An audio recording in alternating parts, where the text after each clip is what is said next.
Hi guys. तो last class में हमने डिस्कस किया था एलिमेंट्री कैनाल के बारे में।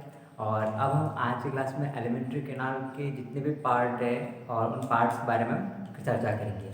तो एलिमेंट्री कैनाल के बारे में हमने पढ़ा। एलिमेंट्री कैनाल के बाद तो सबसे पहले जो एलिमेंट्री कैनाल है, अगर हम उसके ऑरिजिन की बात करें तो उसकी जो ऑरिजिन होती है वो होती है एक्टो एंडोडर्मल, यानी कि वो एक्टोडर्म और एंडोडर्म दोनों से मिलकर ऑरिजिन होती है उसकी।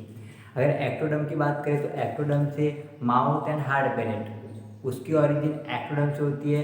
और एलिमेंट्री कैनाल का जो एंडिंग पार्ट है, यानी कि एनल कैनाल टू एनस, उसकी ऑरिजिन भी होती है एक्टोडर्म से। और इसके बीच का जो पार्ट है, यानी कि सॉफ्ट प्लेट से लगाकर एनल कैनाल तक, उसके बीच का जो पार्ट है उसकी ऑरिजिन होती है वो एंडोडर्म से होती है। तो इस प्रकार जो एलिमेंट्री कैनाल है उसकी ऑरिजिन एक्टो एंडोडर्मल होती है। और साथ में हमने कुछ पॉइंट्स पढ़े थे। एलिमेंट्री कैनाल की लेंथ की बात करें तो 8 से 10 मीटर होती है। और जो शाकाहारी होते हैं हर्बीवोरस, उनकी एलिमेंट्री कैनाल मांसाहारियों की तुलना में लंबी होती है। और उसके भागों की अगर हम चर्चा करें तो सबसे पहला आता है mouth, and then buccal cavity, फिर एसोफेगस एंड स्टमक, फिर स्मॉल इंटेस्टाइन। स्टमक के बाद आता है स्मॉल इंटेस्टाइन। स्मॉल इंटेस्टाइन के भागों की अगर चर्चा करें अपन तो ड्यूोडेनम, जेजुनम और इलियम, ये तीनों पार्ट है स्मॉल इंटेस्टाइन के। और स्मॉल इंटेस्टाइन हमने देखा था कि स्मॉल इंटेस्टाइन जो है उसका डायमीटर जो होता है वो कम होता है, लेकिन लेंथ ज़्यादा होती है, लंबाई ज़्यादा होती है लेकिन व्यास कम होता है स्मॉल इंटेस्टाइन का। फिर आती है लार्ज इंटेस्टाइन, उसके पार्ट है सीकम, कॉलॉन और रेक्टम। Caecum, colon, rectum. जहाँ पर लार्ज इंटेस्टाइन की बात करें तो डायमीटर उसका ज़्यादा होता है लेकिन उसकी लेंथ जो होती है वो कम होती है। लार्ज इंटेस्टाइन के 3 पार्ट है, सीकम, कॉलॉन एंड रेक्टम। और फिर आता है एनल कैनाल और एनस, जहाँ पर हमने कॉलॉन को फिर से 4 पार्ट में डिवाइड किया था, ascending colon, transforming colon, descending colon and sigmoid colon. तो ये थी एलिमेंट्री कैनाल के अलग अलग भाग और उसकी संरचना। तो अब हम उसके सारे भाग को एक एक करके पढ़ेंगे। तो सबसे पहले हम एलिमेंट्री कैनाल का जो भाग पढ़ेंगे वो होगा माउथ एंड बकोफेरेंजियल कैविटी। सबसे पहला जो पार्ट है एलिमेंट्री कैनाल का वो है माउथ एंड बकोफेरेंजियल कैविटी, यानी कि मुख और मुख ग्रसनीय गुहा। मुख एंड मुख ग्रसनीय गुहा। तो जहाँ पर अगर माउथ की बात करें तो ये आहार नाल का अग्रस्त छिद्र है। आहार नाल जो एलिमेंट्री कैनाल है उसका ओपनिंग है, उसका अग्रस्त छिद्र है। और मुख की बात करें तो ये ऊपरी हॉट और निचली हॉट से घिरा होता है। ऊपरी हॉट और निचली हॉट से घिरी संरचना होती है। और जो सबसे खास बात है, जो इम्पोर्टेंट बात है वो है ये कि जो हॉट होते हैं उसमें कुछ मसल्स होती है। उन मसल्स को कहते हैं ऑर्बिकुलेरिस मसल्स। ये जो मसल्स होते हैं ऑर्बिकुलेरिस मसल्स, वो क्या करते हैं, होठों को गतिशीलता प्रदान करते हैं, मूवमेंट। जो होठ होते हैं वो गतिशील होते हैं, उसका रीजन क्या है, क्योंकि होठों में क्या होती है, ऑर्बिकुलेरिस फेशिया पाई जाती है।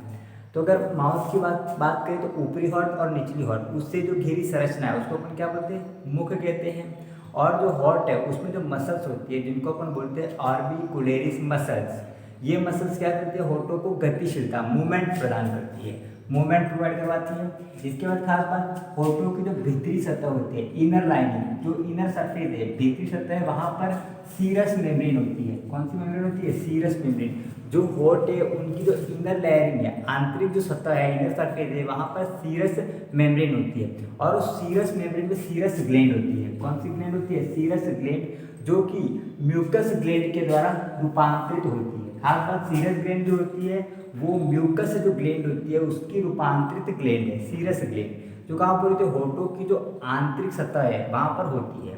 अब उसे कार्य की बात करें तो जल का स्त्रावण करती है। और जल के स्त्रावण से क्या होगा, जो मुख गुहा, बकल कैविटी होगी वो हमेशा कैसी रहेगी, मॉइस्चर, नम बनी रहेगी। तो अगर हम मुख की बात करें तो आहार नाल की ओपनिंग है, और ऊपरी होठ और निचली होठ से घिरी संरचना क्या कहलाती है, मुख कहलाती है। और उसके अगर बात है उसके अंदर मसल्स होती है, ऑर्बिकुलेरिस मसल्स, जो कि होठों को क्या करती है, गतिशीलता प्रदान करती है। और साथ में उसकी जो इनर सरफेस है वहाँ पर कौन सी, सीरस मेम्ब्रेन होती है। कौन सी मेम्ब्रेन, सीरस मेम्ब्रेन। उस सीरस मेम्ब्रेन में क्या होती है, सीरस ग्लैंड होती है, जो कि रूपांतरित म्यूकस ग्लैंड है। और कार्य की बात करें तो जल का स्त्रावण करती है, और जिससे मुख गुहा जो होती है क्या होती है, नम बनी रहती है। क्लियर। अब हम बात करेंगे बकोफेरेंजियल कैविटी। ये था माउथ। अब बात करते हैं बकोफेरेंजियल कैविटी के बारे में। तो बकोफेरेंजियल कैविटी के 2 पार्ट है, एक तो है वेस्टिब्यूल, बकल वेस्टिब्यूल, और दूसरा है बकल कैविटी। वेस्टिब्यूल कौन सा भाग होता है? देखो वेस्टिब्यूल गाल व मसूड़े के बीच का अवकाश, जो चेक है गाल है और दूसरे मसूड़े गम, उनके बीच का जो अवकाश है वो कहलाता है वेस्टिब्यूल, बकल वेस्टिब्यूल। उसके कार्य की बात करें तो क्या करता है? भोजन का अस्थायी संचय करता है। समझ पा रहे हो? वेस्टिब्यूल भाग यानी कि जो मसूड़े हैं और गाल उनके बीच का जो भाग है वो कहलाता है वेस्टिब्यूल, जहाँ पर भोजन का अस्थायी संचय होता है, थोड़ी समय के लिए भोजन का संचय वहाँ पर कर सकते हैं अपन। और दूसरा पार्ट है बकल कैविटी, जो सेंट्रल पार्ट है। बकल कैविटी कौन सा है? सेंट्रल पार्ट है। और उस कहाँ पर होता है? इन बिटवीन जो दोनों जबड़ों के बीच वाला भाग है, ये दोनों जबड़े, ऊपरी जबड़ा और निचली जबड़ा, उसके बीच का जो भाग है, दोनों जोज है, दोनों जबड़े जो हैं उनके बीच का जो भाग है वो कहलाता है बकल कैविटी। उसमें क्या क्या होता है? एक तो पेलेट यानी कि तालू, आगे वाला भाग कठोर तालू, पीछे वाला कॉमन तालू यानी hard palate and soft palate. तो पैलेट होते हैं और टीथ दांत होते हैं, टंग जीभ होती है और फेरेंक्स यानी कि ग्रसनी, वो सब कहाँ आता है? Buccal cavity. क्लियर? तो देखिए एक बार से रिवाइज कर लेते हैं। एलिमेंट्री कैनाल का सबसे पहला भाग है mouth, buccal mouth and buccopharyngeal cavity. तो माउथ की बात करें तो ऊपरी होठ और निचली होठ से घिरी संरचना क्या कहलाती है? मुख कहलाती है। और वह आहार नाल की ओपनिंग है। मुख्य जो है वो आहार नाल का अग्रस्त छिद्र यानी कि आहार नाल की ओपनिंग है। दूसरा, उसमें ऑर्बिकुलरिस मसल्स पाई जाती हैं जो कि होठों को गतिशीलता प्रदान करती है। और होठों की जो आंतरिक सतह है, इनर सरफेस है, वहाँ पर सीरस मेम्ब्रेन होती है। और उस सीरस मेम्ब्रेन में सीरस ग्लैंड होती है। और वो सीरस ग्लैंड जो है वो किस ग्लैंड द्वारा रूपांतरित होती है, यूँ पूछा जाए तो उस ग्लैंड का नाम है म्यूकस ग्लैंड, यानी कि सीरस ग्लैंड म्यूकस ग्लैंड द्वारा रूपांतरित होती है। जो कि उसके कार्य की बात करें सीरस ग्लैंड की, तो वह जल का स्त्रावण करती है, जिससे क्या होता है कि मुख गुहा जो है वो मॉइस्चर बनी रहती है। इसके बाद हम बात करें बकोफेरेंजियल कैविटी की, तो बकोफेरेंजियल कैविटी को हम टू पार्ट में डिवाइड किया हुआ है। पहला कौन सा है? वेस्टिब्यूल और दूसरा बकल कैविटी। वेस्टिब्यूल की बात करें तो वेस्टिब्यूल कौन सा भाग है? मसूड़े और गाल के बीच का भाग है, जो बीच का अवकाश है, मसूड़े और गालों के बीच का जो अवकाश है उसको हम कहते हैं buccal cavity, buckle vestibule.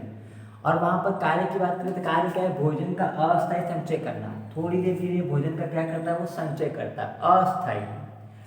Buccal cavity central part है, दोनों जबड़ों के बीच में होता है। और उसमें कौन कौन सी संरचनाएं होती है? बकल कैविटी में कौन कौन सी संरचनाएं होती है? तो कौन सी होती है? एक तो पेलेट यानी कि तालू, उसके टू पार्ट है, hard palate and soft palate. Teeth दांत होते हैं और टंग जीभ होती है। और क्या होता है? फेरिंग्स यानी कि ग्रसनी होती है। क्लियर? जिसमें हम पैलेट की बात करें तो टू पार्ट है, hard palate and soft palate. अगर हम हार्ड पैलेट को देखें तो हार्ड पैलेट जो होता है वो हार्ड तो होता है और एंटीरियर पार्ट पे होता है, और साथ में उस पर अगर हम अनुप्रस्थ धारियाँ होती है, ऐसे ऐसे अनुप्रस्थ धारियाँ होती है, हार्ड पैलेट पर ऐसे अनुप्रस्थ धारियाँ होती है, जिसको हम बोलते हैं पैलेटाइन रगी, यह अनुप्रस्थ धारियाँ होती है। और सॉफ्ट पैलेट की बात करें तो सॉफ्ट पैलेट का जो एंडिंग पार्ट है वहाँ पर एक लटकी संरचना होती है जिसका हमने जिक्र किया था, यूविला कहते हैं। ये यूविला क्या करता है? जब हम पानी पीते हैं या खाना खाते हैं तो यूविला ऊपर उठ जाता है और जो इंटरनल नॉस्ट्रिल है, आंतरिक नासा छिद्र, उनको बंद कर देता है ताकि भोजन और पानी जो है वो नाक में नहीं आए। Clear answer? तो इसके बाद हम पढ़ेंगे एसोफेगस।